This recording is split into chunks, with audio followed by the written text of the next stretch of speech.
Okay, here's an incident where teenagers were wrestling and they fell into the wall.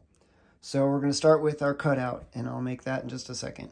Okay, so now we've chalked out the line marks on these studs, and we're going to put in 2 new 2x4s to adhere to as well.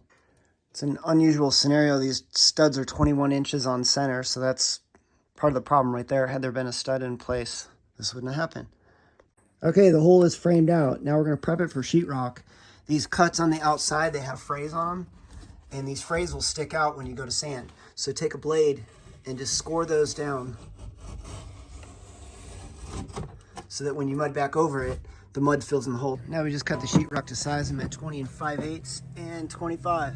New sheetrock is cut to size, put in place. We're going to put fasteners in every 8 inches and then tape and mud. You mix your mud up to a thick peanut butter and fill any gaps or holes.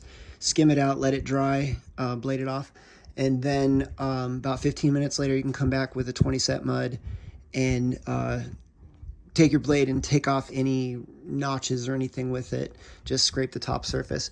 And then this is my middle coat. It's the number 2 coat, and I wet sanded, which means you just take a t-shirt that's wet and smooth out the edges and blend it into the wall. This particular wall is not even an orange peel. It is actually a, you can't tell, but it's just, there you go.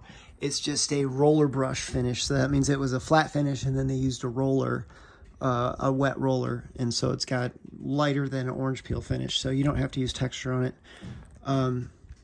And then after this coat, I'll do my finish coat, which is a very thin sour cream thickness. And I'm going to smooth over everything, and it just blends it all together.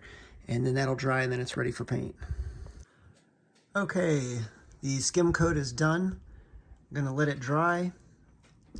Don't roll it until it's dry because you'll peel the mud back off the wall. But I'm going to use a 3/4 nap roller, 1/2 inch to 3/4, so that we can have that less than orange peel effect. Okay, first coat of paint. I think one more coat of paint and we're all set.